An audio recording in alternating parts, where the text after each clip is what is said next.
Doctor Félix Francisco Navarro Quintero. Habíamos visto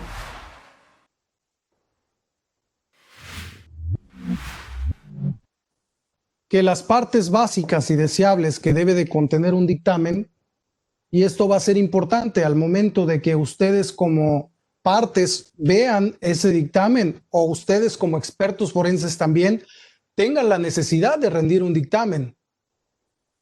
Necesitan conocer, si son partes interesadas o si algún momento se convierten en jueces, qué es lo que pueden llegar a preguntar al perito y qué es deseable que contenga su dictamen para que puedan hacerlo.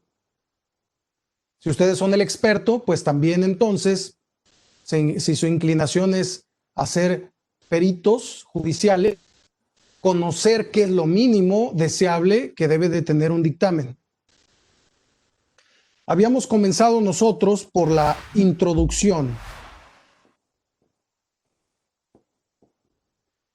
Una introducción del dictamen en donde estemos nosotros observando el número de juzgado y el número de expediente.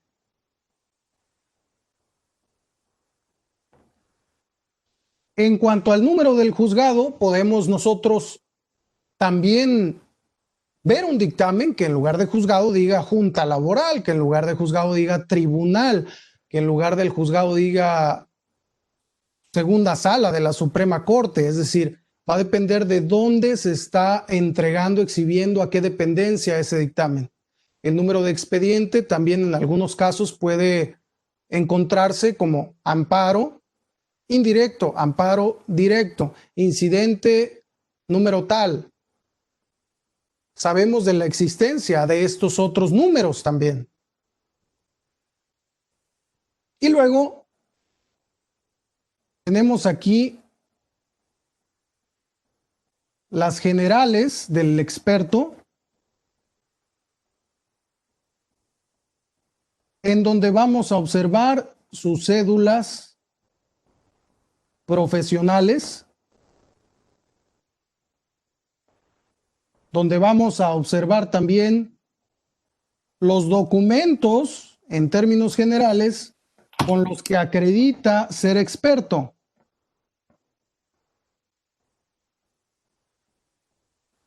Esto de aquí es importante porque con ello se va a acreditar la idoneidad del experto forense.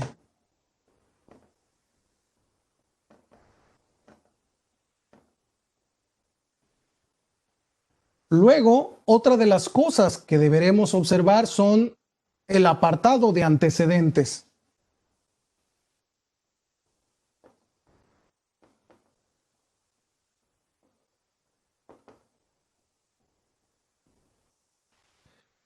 En este apartado de antecedentes vamos a encontrar las preguntas de ¿para qué fui designado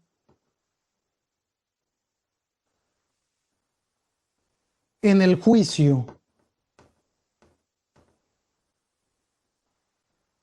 Vamos a responder preguntas como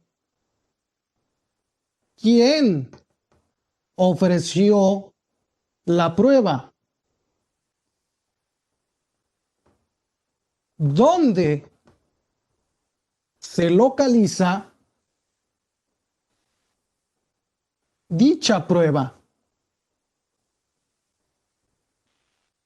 En términos generales, esto va a ser un aspecto meramente administrativo.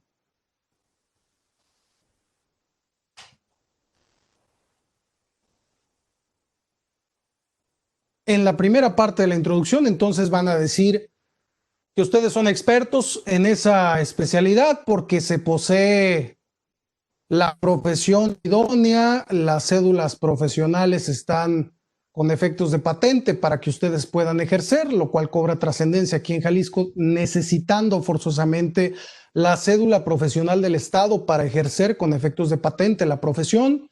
tenemos también en el apartado de antecedentes una historia en donde nosotros le estamos diciendo al juez que como expertos en criminalística de campo fuimos designados por parte de la autoridad, por ejemplo, por parte del juez o por la parte actora o por la parte demandada, para emitir un dictamen en dicha rama de criminalística, la cual se ofreció por la parte, también al igual puede ser parte actora, parte demandada, dentro de su capítulo de pruebas, de su escrito, y aquí puede ser escrito inicial de demanda, escrito de contestación de demanda, escrito de contestación de vista a la contestación de demanda, para efectos de dar respuesta al planteamiento del problema que se coligue, si es que lo hay,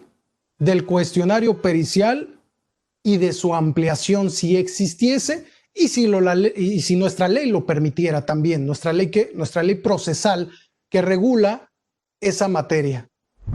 Estos antecedentes también nos van a permitir a nosotros, en este caso la idoneidad, en el caso de abajo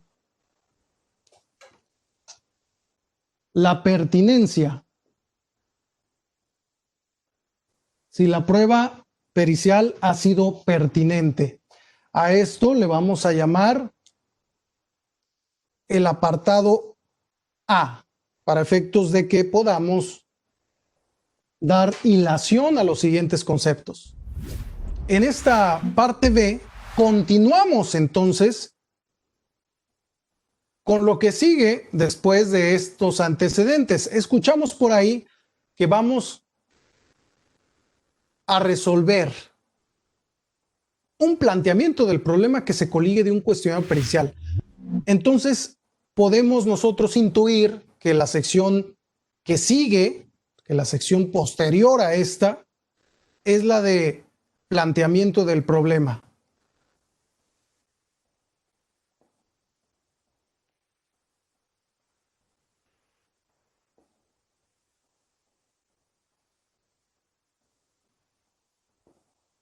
En este planteamiento del problema, lo que vamos a encontrar y lo que vamos a cuidar también que se realice es el inferir cuál es el problema precisamente que se coligue, que se desprende del cuestionario y en todo caso de su ampliación si la hay.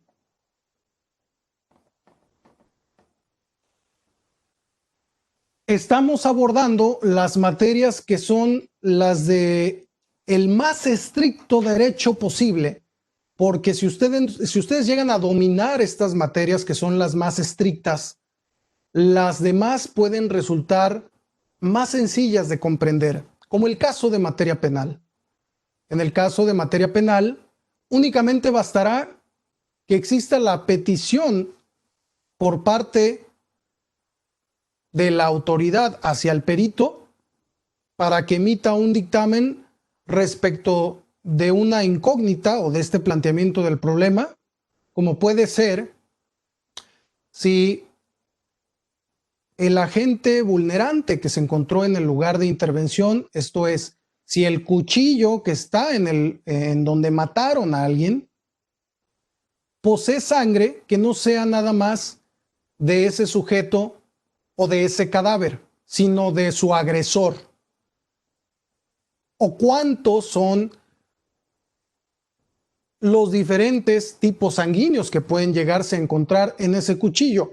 No hay más cuestionamientos, es un planteamiento del problema puro y duro, que es el que deberá de responder el experto, en este caso, el hematólogo forense, que está en el departamento de química. Pero en otras ramas sí va a haber un cuestionario y debemos nosotros de inferir cuál es el planteamiento del problema desde nuestra expertise. Y digo que nosotros debemos de hacerlo como expertos forenses porque quien está haciendo los cuestionamientos, hay que recordar que es un abogado. El abogado no está obligado a ser experto en todas las ramas del conocimiento. Por algo existe este experto forense que es el que de alguna manera burdamente llamada traducirá ese cuestionario a lo que es su ciencia e inferirá qué es lo que quiso decir el abogado cuando trató de plantear su cuestionario, sobre todo cuando no está formulado de manera clara.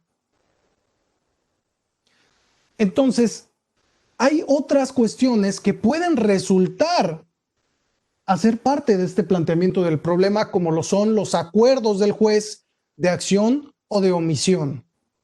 Vamos anotando ese concepto.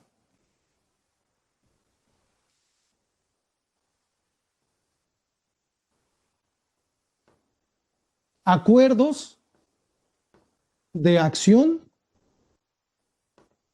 u omisión.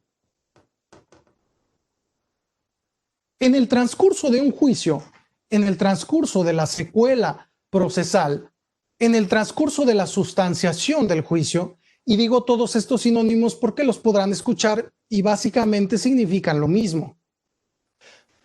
Puede que el juez haya ordenado que se haga algo o que se deje de hacer algo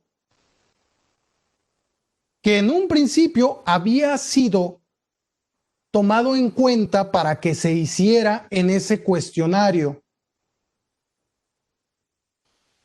Por ejemplo, retomemos otra de nuestras historias procesales que hemos estado abordando en los primeros 2 módulos. El caso del trabajador. El trabajador, sabemos de esta historia, que demandó como actor a su patrón como demandado, a esta empresa, a este empresario, aduciendo que él fue despedido injustificadamente y que además de haber sido despedido injustificadamente, se le debe de indemnizar con un salario que dista mucho de ser el salario, el sueldo o el sueldo que él percibía cuando trabajaba en esa empresa. Es su dicho contra el de la empresa, que deberá de probarse. Es en este momento en donde el demandado, el patrón, le pone la renuncia en una prueba de reconocimiento de firma, le pone la renuncia enfrente en su cara y le hace reconocer o no esa firma y el trabajador simplemente dice, esa firma no es mía. Por lo que el demandado en esa misma audiencia de reconocimiento puede llegar a ofrecer, como es una costumbre en este tipo de controversias, de conflictos laborales, una prueba pericial en análisis forense de documentos, propiamente la prueba pericial grafoscópica, para acreditar que esa firma que el actor hoy desconoce sí es de él y que además está citando al trabajador actor para que vaya a firmar ante la presencia de esta autoridad una serie de ejercicios gráficos para que el experto forense en análisis de firmas pueda cotejar estas firmas indubitables, estas firmas de las que no se duda, estas firmas que él estampa ante presencia de la autoridad contra la de la renuncia que se dice que no es de él. Pocas veces van a ver ustedes que un trabajador diga que sí es suya esa firma o que el documento no ha sido alterado porque se trataba de una firma en blanco a la que le fue llenado después la fecha y quizás otro par de denunciados. Ahí, imaginemos nosotros, ya que retomé yo esta historia del trabajador y estamos recordando y ya estamos con esa historia fresca. Ahora vámonos encontrando en esa audiencia. Se señala la fecha para que vaya, porque el cuestionario dice, ojo, que deberá este trabajador de ir ante la autoridad a plasmar firmas, estampar firmas, brindar una muestra de escritura. Sin embargo, si estamos frente a una pandemia a nivel internacional, sé que esto suena como que nunca va a suceder, pero imaginen por un momento que en China existe un virus y ese virus de repente empieza a ser propagado por todo el mundo y entonces hipotéticamente, bueno, sé que suena difícil, pero hipotéticamente tenemos más de 4 meses en donde se cierran todos los locales, discotecas, cines, bares, antros, como le quieran llamar, centros nocturnos, e incluso los juzgados tienen que cerrar. Suena como una pesadilla, un mal sueño, pero imaginemos nada más por un minuto que esto pudiera suceder. En ese caso, entonces, la misma autoridad le diría a este sujeto que ha sido contagiado con este virus, de esta pandemia imaginaria, que no vaya ahí al local de la junta laboral, lo que sería análogo a un juzgado, pues que no vaya ahí, porque puede llegar a contagiar a todos los que estén presentes también. Y lo que hace el juez es ordenar que en lugar de que vaya a plasmar sus firmas, se tomen las firmas de los documentos que ya existen en ese expediente, en donde el trabajador ha firmado por alguna comparecencia de alguna prueba confesional o por donde tuvo presencia, e incluso solicitar al Instituto Nacional Electoral que le brinde el expediente del detalle del ciudadano, en donde en ese expediente se encuentran varias firmas de este ciudadano,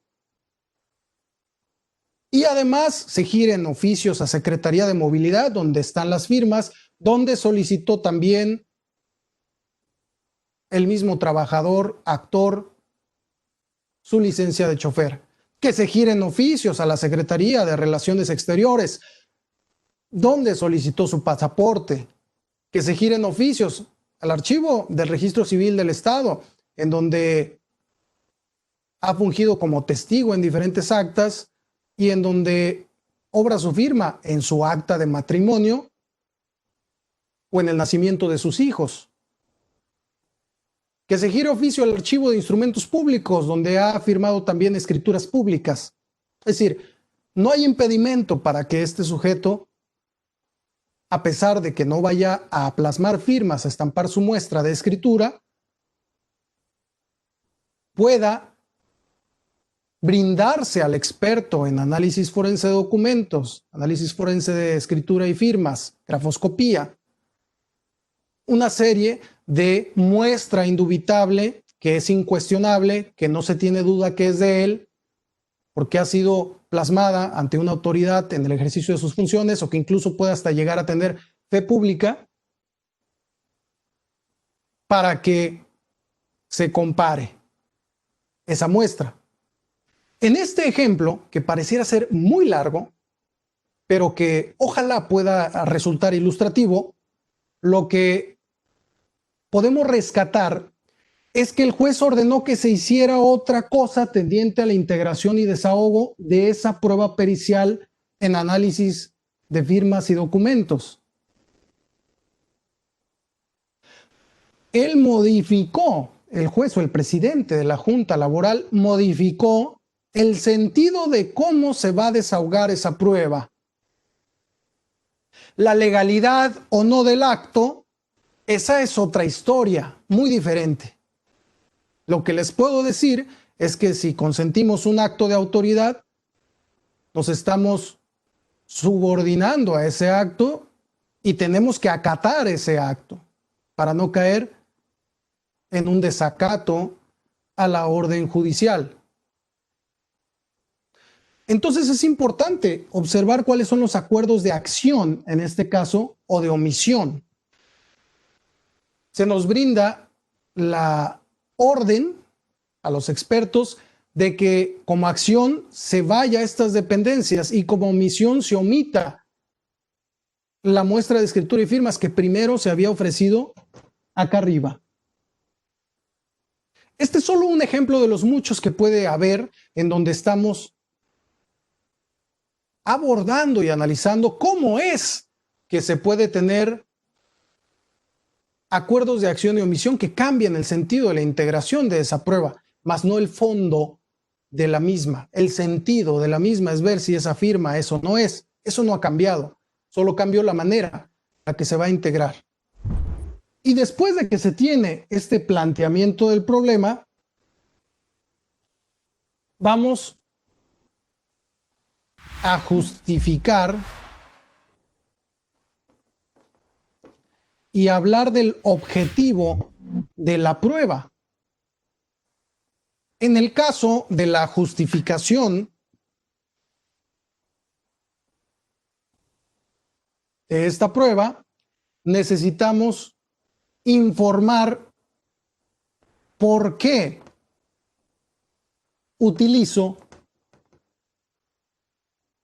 esta ciencia de la criminalística y no otra. Es decir, que en este caso necesitaría, con el ejemplo del actor, justificar por qué estoy utilizando a la ciencia de la grafoscopía y no a otra ciencia como grafología, que les informo estudia más bien la personalidad del individuo que escribe. Son diferentes las ciencias de la grafoscopía, que estudia el análisis de los documentos para efectos de identificación, de la grafología, que va a estudiar la personalidad de un sujeto a través de su letra. Entonces debo de justificar por qué utilizo esa y no otra. En este ejemplo, que es burdo, suena muy obvio, pero hay otras materias como incendios, explosiones y explosivos en los que se debe de justificar por qué estoy utilizando la disciplina de los explosivos y no de las explosiones o la de incendios.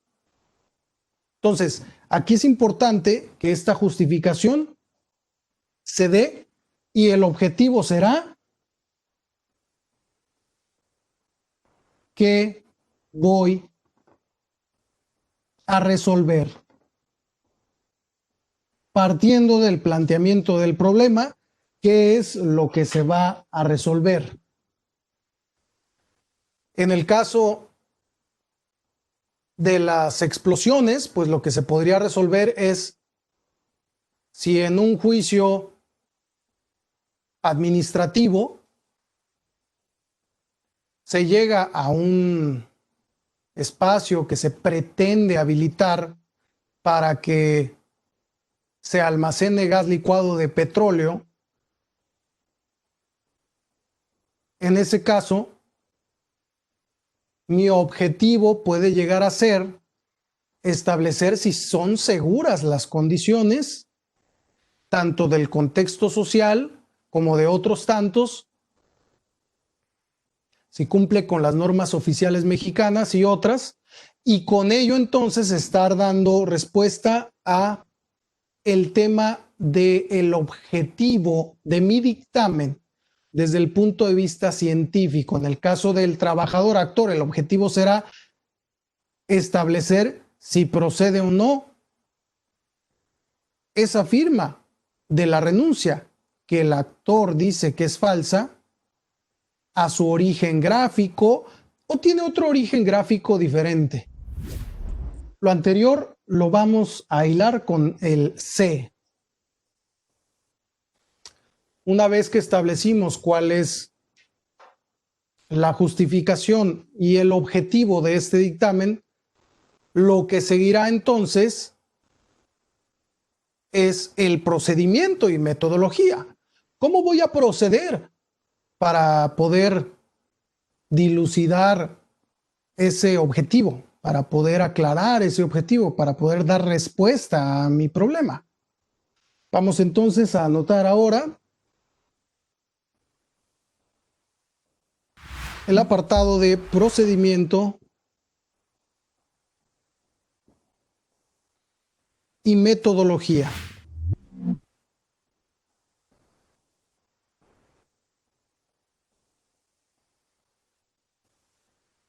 En este caso del procedimiento es en donde vamos a informar y vamos a encontrar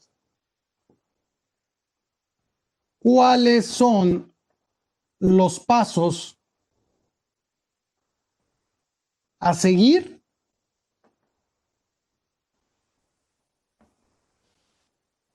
para abordar mi problema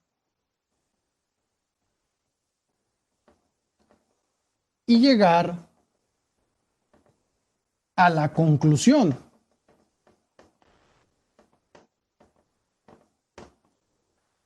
¿Cuáles son esos pasos? Retomando nuestra historia de la parte actora, esta madre que dice que el niño que tiene es del padre demandado, retomando esta historia en donde ella ofrece una prueba de exclusión de paternidad, tendríamos como un procedimiento, él compareció a las instalaciones que ocupa el juzgado en donde se está llevando ese proceso para los efectos de recabarle la muestra al sujeto demandado, una muestra biológica que puede incluso ser un frotis vestibular, frotándole con una especie de cepillito pequeño para traerse unas células, un conjunto de células y poderlas después analizar. Ya veremos en su momento cómo. Y ese sería el procedimiento. Va, toma la muestra, continúa. El procedimiento en el caso de el tema de la historia del trabajador actor, pues sería, el perito fue a todas esas dependencias que hoy en día el juez ordenó que se fuera: Secretaría de Movilidad, Archivo de Instrumentos Públicos, Archivo del Registro Civil del Estado, Delegación del Instituto Nacional Electoral en Jalisco, entre otras, con el fin de contar con el material que fue resguardado y fue encontrado en sus respectivos recintos, devolviéndose en su mismo estado de conservación y para los efectos de la emisión de su dictamen. Ahí en este procedimiento se debe de ejemplificar a través de fotografía forense, de las fotografías que ustedes como expertos tomen o que ustedes como partes observen en el dictamen del experto, con el fin de que se acredite de manera ilustrada que en efecto el perito sí estuvo presente con este demandado y que de esa manera también, en el caso del trabajador, sí fue a todas las dependencias que dijo que fue. ¿Por qué es importante esto? Porque los peritos carecen de fe pública. Esto quiere decir que el perito también debe de estar sujeto a, de alguna manera, acreditar su dicho.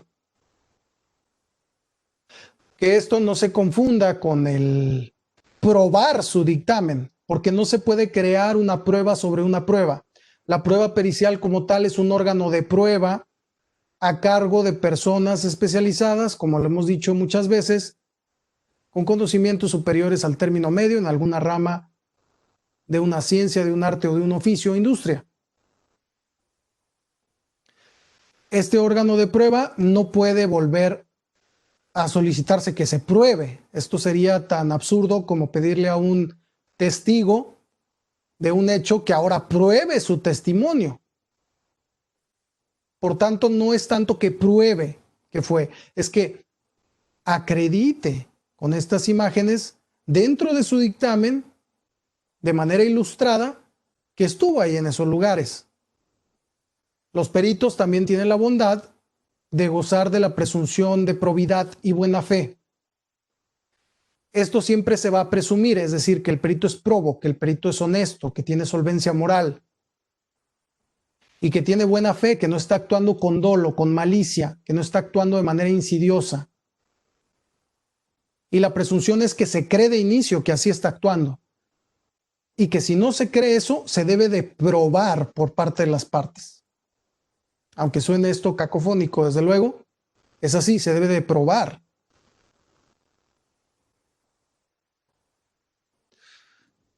Ahora, después de este procedimiento y metodología, pues abordamos justo la metodología. En el caso de la metodología, lo que necesitamos saber es cuáles son los métodos o el método que se usó y eligió. ¿Cuáles son? Esto cobra especial relevancia porque se puede prestar a falsos positivos o a falsos negativos. Me explico. Si se trata, por ejemplo, olvidémonos de lo forense, si se trata de un médico con el cual ustedes se van a operar del apéndice, existen procedimientos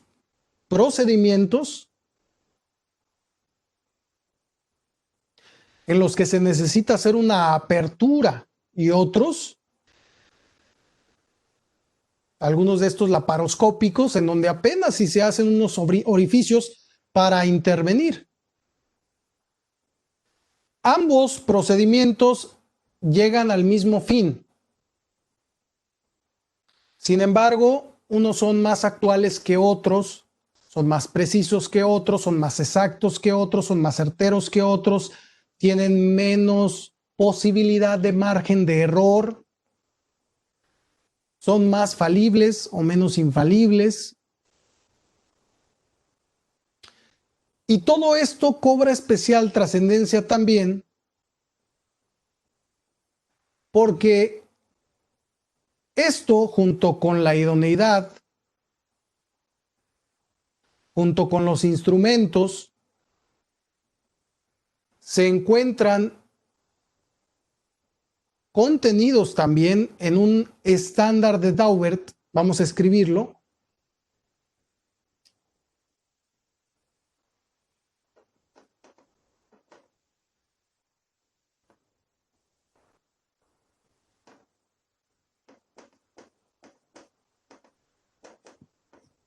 Para valoración de la prueba científica.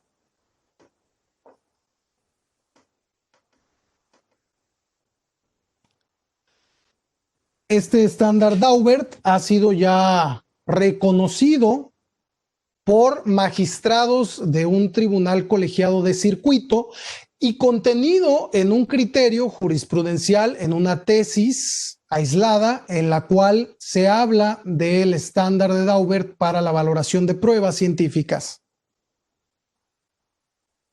donde se debe de evaluar si el experto realmente es idóneo y cuenta con la base académica adecuada, lo cual ya vimos en la introducción. Podemos palomearlo o tacharlo.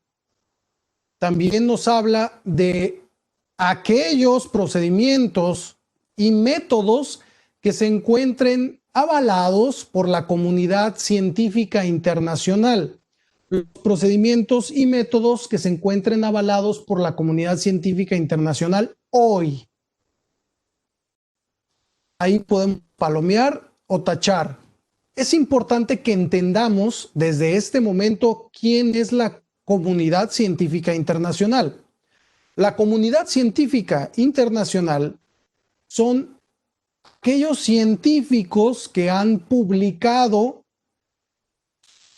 en las revistas indexadas de divulgación de la ciencia, que son revisadas por pares. Si usted es un ingeniero en mecánica, un ingeniero nanotecnólogo, etcétera, pues su deseo será, para el ingeniero mecánico, pues enviarlo a un journal de mecánica. El ingeniero nanotecnólogo, enviarlo a un journal de nanotecnología. Al licenciado en Derecho, enviarlo a un journal de Derecho.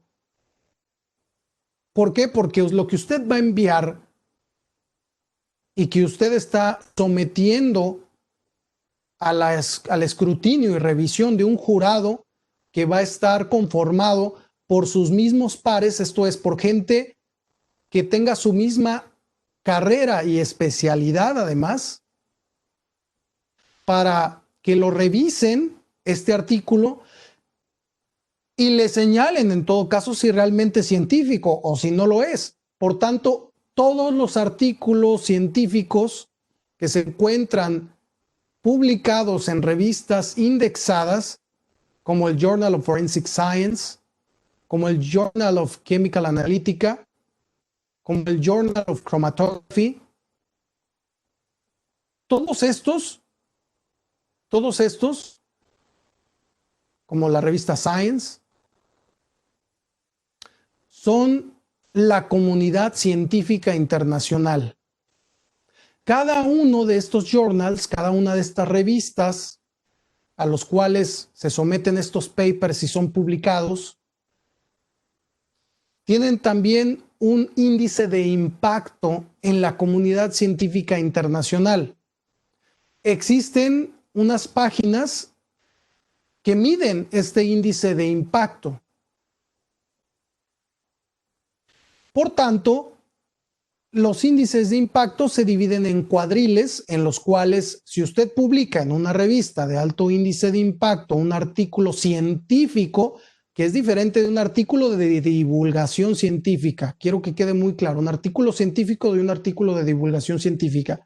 Si usted publica un artículo científico en un journal de alto índice de impacto, o si usted está tomando el procedimiento, metodología de un journal, de un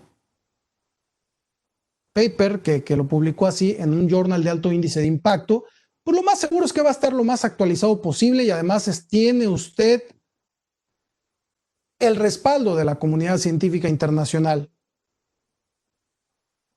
Sobre todo cuando se llega a este aspecto de valoración, este es uno de los aspectos que se debe de evaluar con este estándar de Daubert de valoración de la prueba científica. Por eso me detuve aquí mucho en el caso del apartado de procedimiento y metodología de un dictamen, porque cobra una trascendencia abismal. Ahí se puede definir si los resultados son o no son ciertos. Existen otros aspectos dentro de este estándar de valoración de la prueba científica que abordaremos en las siguientes secciones. Vamos ahora a abordar las últimas dos secciones que debe de contener un dictamen por regla general. Ya que hablamos del procedimiento y metodología, debemos de conocer también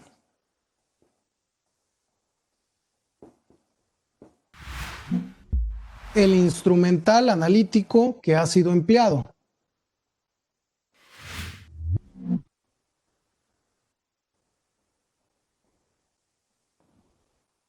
¿Sí?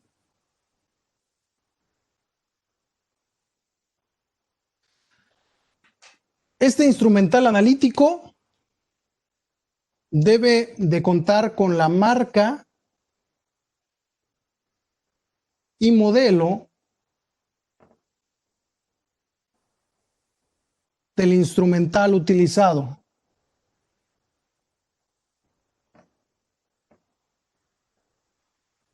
Esto garantiza que sea reproducible.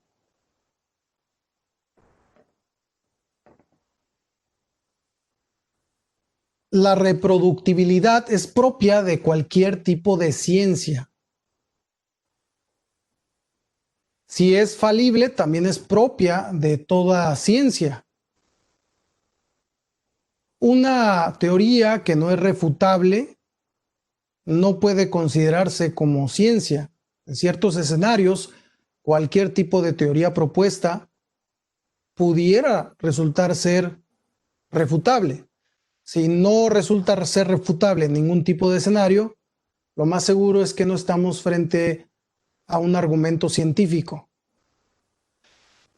Si el otro perito, por ejemplo, un tercero en discordia, un perito que llega con posterioridad a ver si está usted en lo correcto o no, quiere hacer el mismo procedimiento, metodología, necesita también realizarlo con el mismo instrumental. O la marca y modelo de ese instrumental conociéndose, se va a poder efectuar esta reproducibilidad del método, del procedimiento, y desde luego que se va. Por eso es importante que estemos al tanto de esta sección. Alguien que menciona que un instrumento no se puede dar marca y modelo porque es un secreto, pues nos resultaría extraño y también nos traería muchas preguntas más que respuestas. Luego de este instrumental, lo que viene a continuación son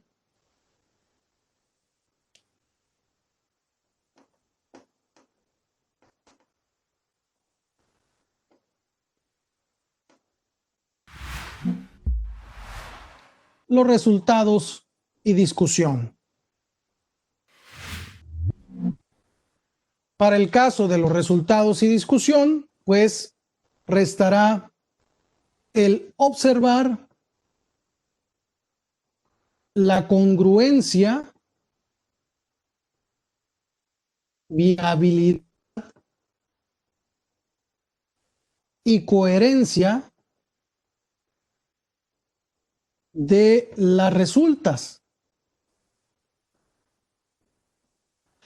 al igual que la congruencia, viabilidad y coherencia de la discusión que realiza el mismo experto en relación a estos resultados. Puede ser que el hecho de que, saliéndonos un poquito del tema forense, o incluso podemos hasta crear una historia con este tema.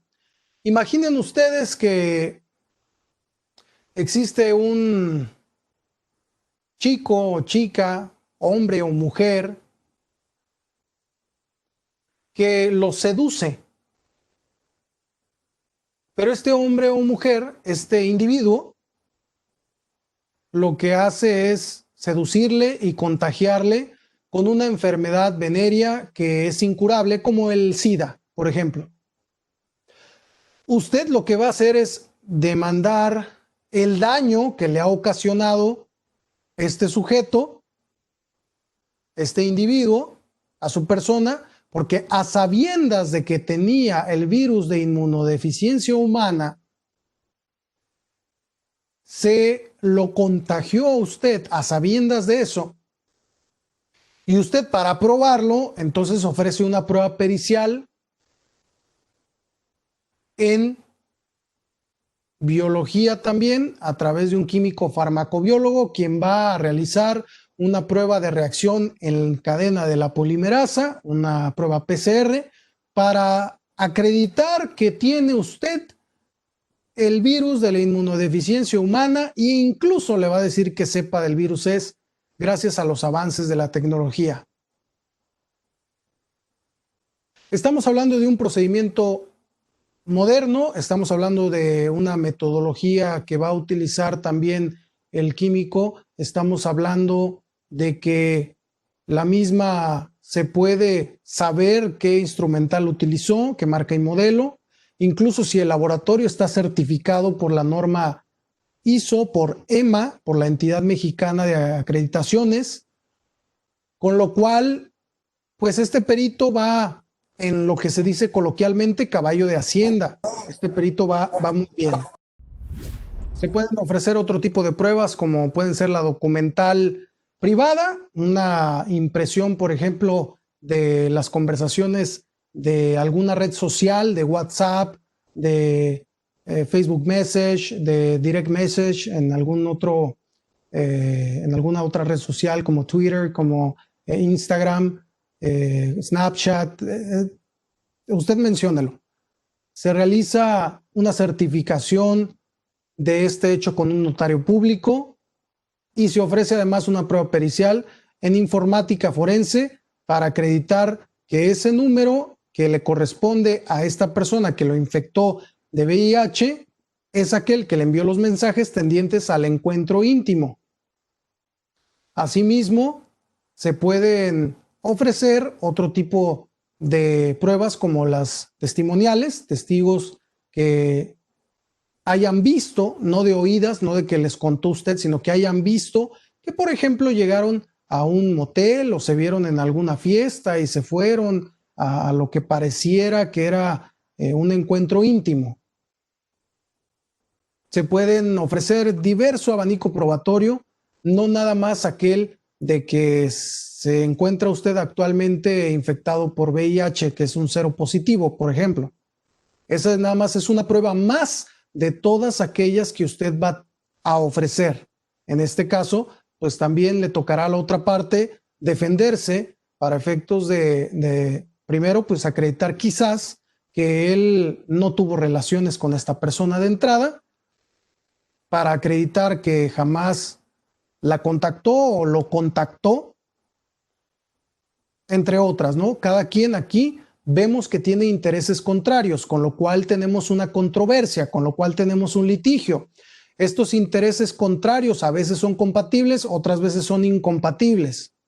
En este caso, los intereses son contrarios, los intereses son incompatibles, cada quien tiene una versión de los hechos, uno dice que sí sucedió, otro dice que no sucedió, y por eso es que ustedes necesitan conocer el abanico probatorio con el que cuentan para la defensa o para acreditar un determinado hecho. La prueba científica, en este caso, pues también va a ser medular para poder acreditarlo. Desde luego que existen otras herramientas multimedias como los videos de vigilancia, por ejemplo, de circuito cerrado, videos cortos que se tomen tipo TikTok de que estaban ahí en este encuentro.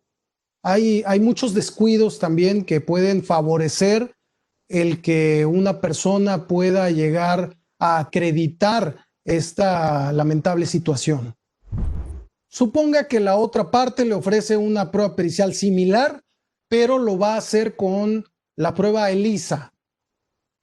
La prueba ELISA, que se basa, entre otras cosas, de manera muy básica, en lo que es el incremento de las células T en su sistema inmune, y estas células pues nos pueden decir que existe una infección y que sus glóbulos blancos están tratando de atacar este virus, que puede resultar ser otro que no necesariamente sea el virus del SIDA, y que incluso puede resultar con negativos, falsos negativos.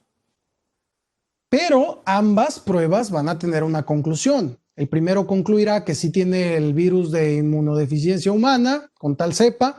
El segundo concluirá que no lo tiene. Pero es importante saber por qué.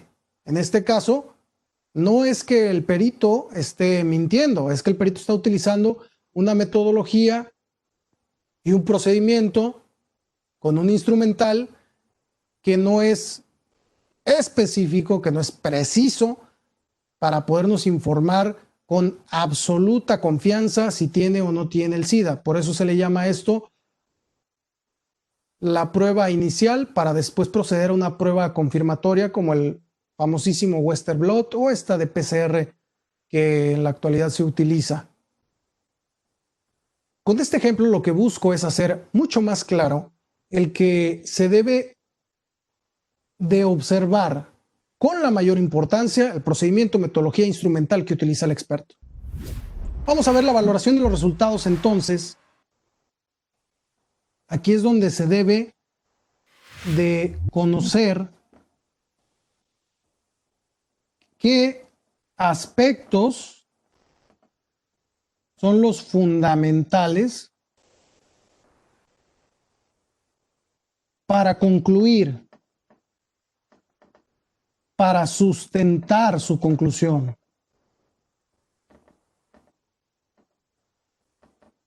¿Sí? Y en el caso de la conclusión, lo que ha encontrado el experto. Esto es, en el caso de la exclusión de paternidad, si es el hijo o no es el hijo. En el caso del trabajador, si es la firma o no es la firma, o si está alterado o no el documento, si hay un abuso de firma en blanco o no. En el caso de los explosivos, si sí cumple con la norma oficial mexicana o no la cumple, si encontró empaques resecos, si encontró que ya la pintura anticorrosiva está en muy malas condiciones, si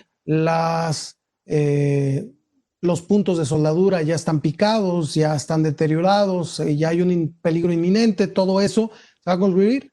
Y en casos como el tema del SIDA, pues que sí tiene o que no tiene el virus de la inmunodeficiencia humana, entre otros muchos ejemplos que nosotros hemos estado poniendo alrededor de estas historias procesales. Con esto entonces concluimos de manera somera a qué se refiere un dictamen, qué debe de contener un dictamen, qué es lo que esperamos ver en un dictamen y cómo podríamos nosotros formular un dictamen si en algún momento nos interesa dedicarnos a esta bella profesión que es el de las ciencias forenses, el de la criminalística. El juicio de amparo tiene una tramitación muy particular y también suele ser un tema de confusión entre muchas personas, incluyendo abogados, postulantes o litigantes. Hoy vamos a aclarar un poco de qué se trata el juicio de amparo.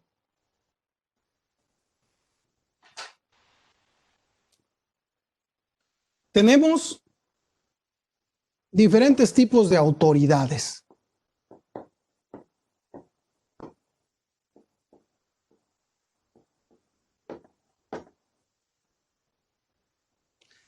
Estas autoridades son responsables en el ámbito de su competencia de todo lo que hagan o dejen de hacer.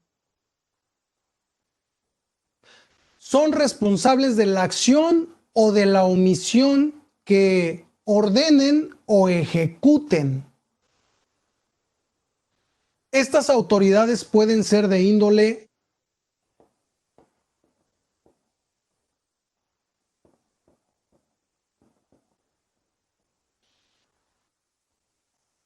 del Poder Ejecutivo, en donde tenemos, por citar algo,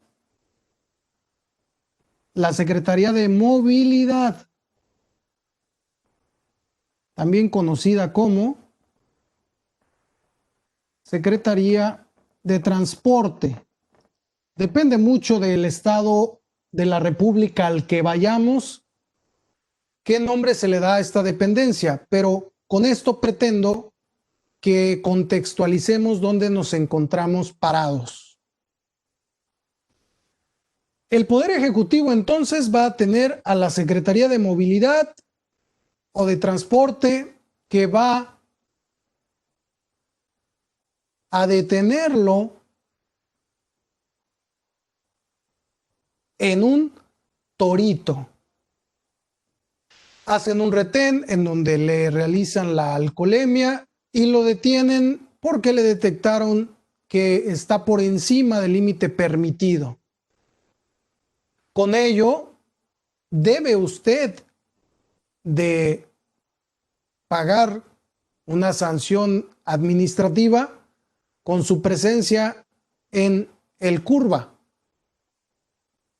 Ahora vamos a ver otro tipo de acto del cual es responsable una autoridad del Poder Ejecutivo.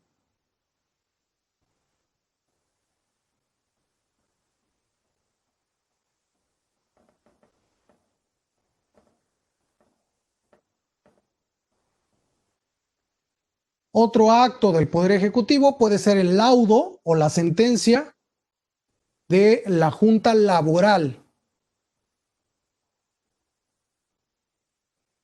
Puede ser que a usted le hayan condenado a que le pague a ese trabajador los 5 millones de pesos que decía que usted le pagaba al mes y además lo reinstale en su puesto. Hay entonces un acto de una autoridad que es responsable de ese acto que está en el Poder Ejecutivo y que se llama juntas laborales. Vamos a ver ahora otro ejemplo.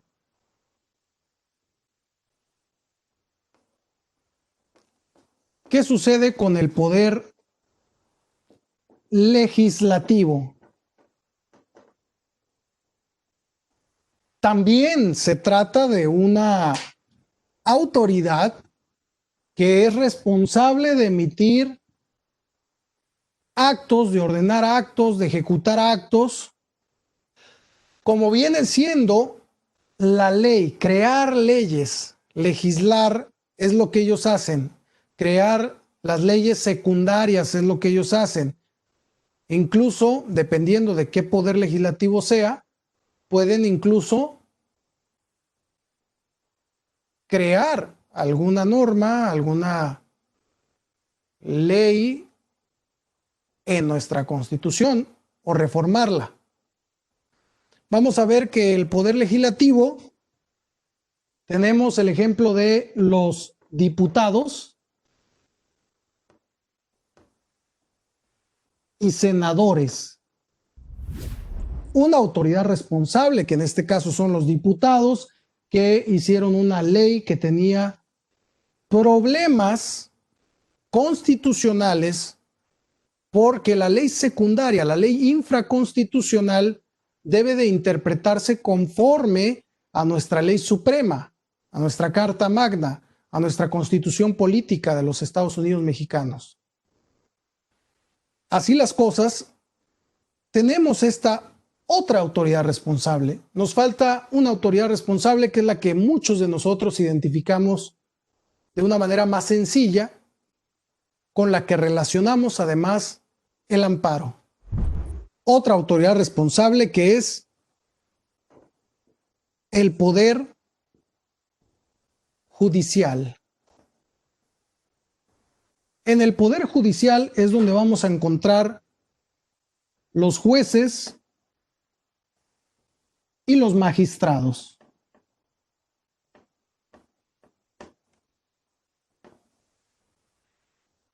Este juez también es una autoridad que es responsable de un acto que ordene o ejecute en una sentencia. Por ejemplo, retomando nuestra historia de este pequeño que su madre demanda a este papá para ver si es realmente el padre de ese niño, el juez acaba de ordenar, acaba de emitir la sentencia en la cual finalmente dice a grandes rasgos que no es hijo de ese demandado, de ese padre demandado.